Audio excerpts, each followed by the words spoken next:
नमस्कार दोस्तों, स्वागत है आप सबका। एनएमडीसी के बारे में बात करेंगे। नेशनल माइनिंग डेवलपमेंट कॉरपोरेशन एक पब्लिक सेक्टर कंपनी है जिसका गवर्नमेंट के पास 62% तक का हिस्सा है।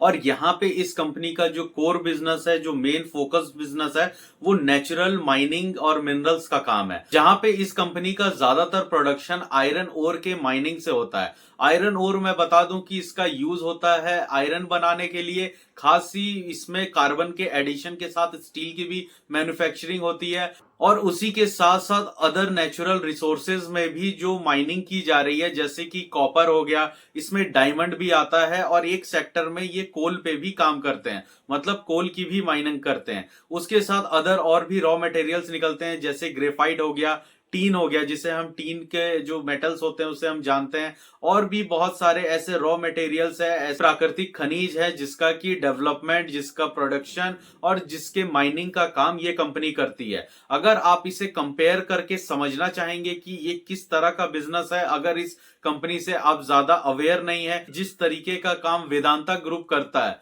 जो वेदांता को आप जानते ही हैं, मार्केट में लिस्टेड है और काफी ज्यादा माइनिंग एंड मिनरल प्रोडक्शन में सकते हैं। यहाँ पे एनएमडीसी की अगर इंटरनेशनल वर्किंग की बात करें तो ऑस्ट्रेलिया में इसका सबसे बड़ा प्लांट है जहां से ये ऑपरेट करता है। इंडिया की हम बात करें तो इंडिया में मध्य प्रदेश, छत्तीसगढ़ और कर्नाटक में सबसे बड़े बड़े इसके प्लांट है, जहां पे ये आयरन ओर से लेके डायमंड तक, कॉपर और बाकी के सोर्सेस पे ये काम कर रहा है। अब यहाँ पे ये एक नवरत्न बेस्ड कंपनी है। अगर इसके आप लॉन्ग टर्म चार्ट को देखें तो इस कंपनी ने कुछ ज्यादा रिटर्न बना के नहीं दिया है, लेकिन पिछले कुछ शॉर्ट टर्म टाइमिंग में आप देखेंगे तो मेटल इंडस्ट्री जिस तरीके से वापस से स्ट्रेंथ पकड़ते हुए दिख रही है। और हमने मेटल इंडस्ट्री के ऊपर पहले भी काफी सारे वीडियोस बना रखा है, आपको डिस्क्रिप्शन में लिंक मिलेगा, जहां हमने टाटा स्टील के बारे में भी कहा है, जेएसपीएल के बारे में, हिंडाल्को और स्टील अथॉरिटी ऑफ इंडिया के बारे में भी बनाया।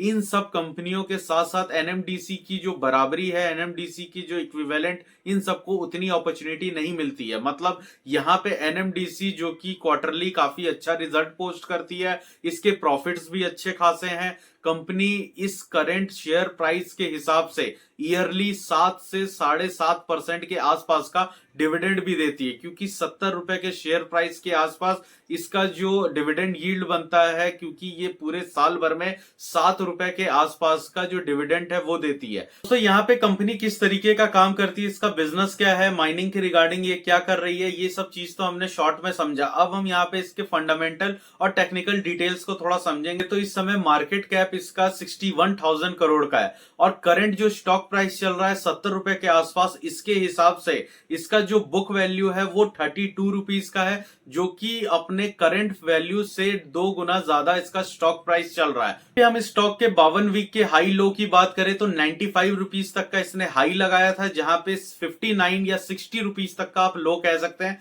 जो मार्केट की इस खराब कंडीशन में ये 60 रुपए तक के अपने न्यूनतम रेट पे गया था और हाईएस्ट ये 95 तक गया था। और करंट में ये इन बिटवीन, मतलब 70 रुपए पे ट्रेड कर रहा है। और जहां पे मेटल सेक्टर्स में काफी ज्यादा अच्छे पॉजिटिव न्यूज भी आ रहे हैं। हालांकि शेयर प्राइस में जो 10 रुपए की तेजी हमें देखने को मिली है, इसमें जो न्यूज आया था कि अभी गवर्नमेंट ने स्टील सेक्टर में जो चाइना के तरफ से इंपोर्ट हो रही स्टील है उसमें 12% और भी ज्यादा कस्टम ड्यूटी को इंप्लीमेंट करने की बात कही है, जो कि अप्रैल के मिड से स्टार्ट हो जाएगा, जिसका फायदा Tata Steel, JSW, JSPL, SAIL authority of India और जितने भी स्टील इंडस्ट्री से जुड़े हुए कारोबार है इन सबको फायदा मिलेगा। क्योंकि बाहर के इंपोर्टिंग जो है स्टील की, सस्ते स्टील की और खास करके चाइनीज स्टील की, वो डंपिंग थोड़ी रुकने के चांसेस है जहां पे हमारे जो घरेलू उद्योग है और उसमें एनएमडीसी को भी काफी ज्यादा फायदा होगा। एनएमडीसी का मेन जो कोर बिजनेस है, जहां पे मैंने आपको बताया कि मिनरल की माइनिंग करता है,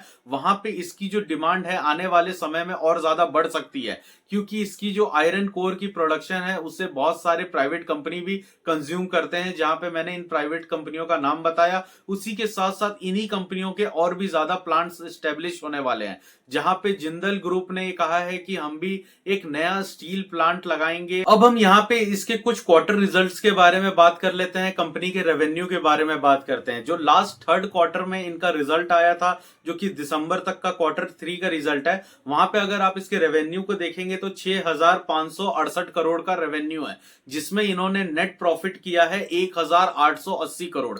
जो कि अपने क्वार्टर 2 से मतलब 4,919 करोड़ का जो रेवेन्यू है वहां से 600 करोड़ का ज्यादा का रेवेन्यू जुटाया था। और वहीं पे अगर हम प्रॉफिट की भी बात करें तो 1200 करोड़ का जो रेवेन्यू था इनके क्वार्टर 2 में, और जो क्वार्टर 3 में आया वो भी 600 करोड़ का जो नेट प्रॉफिट है वो बढ़ के आया। और पिछले 4-5 जितने भी क्वार्टर का रिजल्ट आप देख पा रहे होंगे, इसमें कंपनी ने लगातार अपने रेवेन्यूज और अपने प्रॉफिट को बढ़ाया ही है। तो हालांकि पिछले कुछ क्वार्टर में जहां 2023 और 24 में रेवेन्यू अभी के हिसाब से और भी ज्यादा हुआ करता था और प्रॉफिट भी ज्यादा था, वहां पे डिक्लाइन हुआ है क्योंकि पूरे 2024 में मेटल सेक्टर पे काफी ज्यादा प्रेशर बना रहा। बड़ी बड़ी कंपनियां भी इस जो प्रॉब्लम है मेटल सेक्टर में, स्टील सेक्टर में, यहाँ पे जूझ रही थी। काफी ज्यादा जो रॉ मटेरियल है उसके प्राइस हाइक और जो ग्लोबल अनसर्टिनिटीज है और ग्लोबली जो डिमांड कम हुआ था स्टील का, उसके वजह से भी इनके ऊपर प्रेशर आया था। तो एनएमडीसी भी कहीं अलग नहीं है, ये भी मेटल और माइनिंग सेक्टर से बिलोंग करती है, तो इसके ऊपर भी ज्यादा प्रॉब्लम आया था। अब अगर हम यहाँ पे क्वार्टर 4 का जो रिजल्ट है अप्रैल में आने वाला है, इसके हिसाब से बात करें, इन्होंने पिछले साल अपना नेट प्रॉफिट 5,574 करोड़ का जो पूरे साल का नेट प्रॉफिट कमाया है। एनएमडीसी के इसी साल के तीनों ही क्वार्टर का नेट प्रॉफिट को अगर आप एक साथ जोड़ करके देखेंगे तो 5,054 करोड़ का नेट प्रॉफिट है, जो कि पिछले साल के पूरे साल का जो नेट प्रॉफिट था वो 5,500 करोड़ का था। अगर इस बार के क्वार्टर 4 के रिजल्ट में 1,000 करोड़, 1100 या 1200 करोड़ तक का अगर नेट प्रॉफिट फिर से कंपनी दर्ज करती है अपने इस क्वार्टर में, जो कि पिछले 3 क्वार्टर से लगातार इसी रेशियो के आसपास चल रहा है, तो इस बार एनएमडीसी की जो एनुअल जो इनकी नेट प्रॉफिट होगी वो 6,000 से 6,25,000 करोड़ के ऊपर अप्रॉक्स में बता रहा हूं वो जा सकता है, जो कि कंपनी के एनुअल प्रॉफिट्स में काफी अच्छी बात होगी। और यहीं पे अगर हम इसके डिविडेंड्स की बात करें तो पिछले साल 2024 में ही 7.25 रुपए तक का इन्होंने डिविडेंड दिया था, और इस साल के फरवरी में अभी इन्होंने 2.30 रुपए तक का डिविडेंड ऑलरेडी दे चुके हैं। तो उसी अगर हम पिछले साल के ही हिसाब से चले तो इस साल के एंड तक में 5 रुपए या 5.25 रुपए के आसपास तक का और भी डिविडेंड मिल सकता है ईयर के एंड तक में।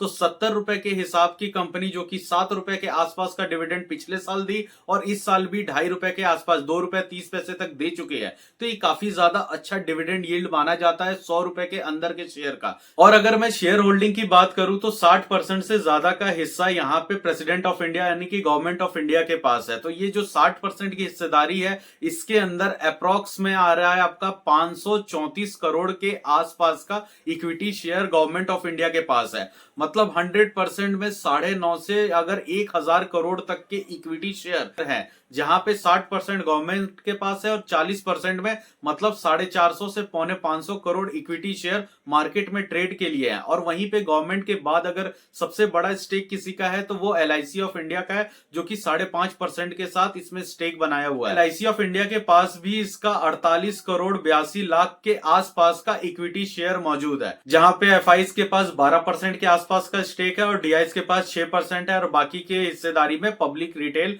और बाकी जितने भी छोटे निवेशक आते हैं इन सबके पास ये हिस्सेदारी है। यहाँ पे इसकी पी वैल्यूएशन भी 9 के आसपास है और काफी अच्छा वैल्यू पे ट्रेड कर रहा है। मतलब कुल मिला के कंपनी अट्रैक्टिव है, लेकिन फिर भी इसकी जो इक्विटीज है इसने काफी अच्छा रिटर्न बना के नहीं दिया है। मतलब काफी समय से इसका इक्विटी है वो परफॉर्म नहीं कर रहा है, इसका जो शेयर है वो परफॉर्म नहीं कर पा रहा है, बस ये दिक्कत है। अदरवाइज जो कंपनी के शेयर प्राइस है, जो वैल्यूएशन है वो काफी ज्यादा अट्रैक्टिव है और काफी अच्छे रेंज में ट्रेड कर रहे हैं। तो दोस्तों ये तो था एनएमडीसी से रिलेटेड कुछ फंडामेंटल और टेक्निकल डिटेल्स, बाकी कंपनी के बिजनेस के रिगार्डिंग की डिटेल। अगर आपको ये वीडियो अच्छा लगा, इन्फॉर्मेशन अच्छी लगी तो आप इसे लाइक करें, चैनल को सब्सक्राइब करें। दोस्तों आगे मिलते हैं और भी वीडियोस में। नमस्कार।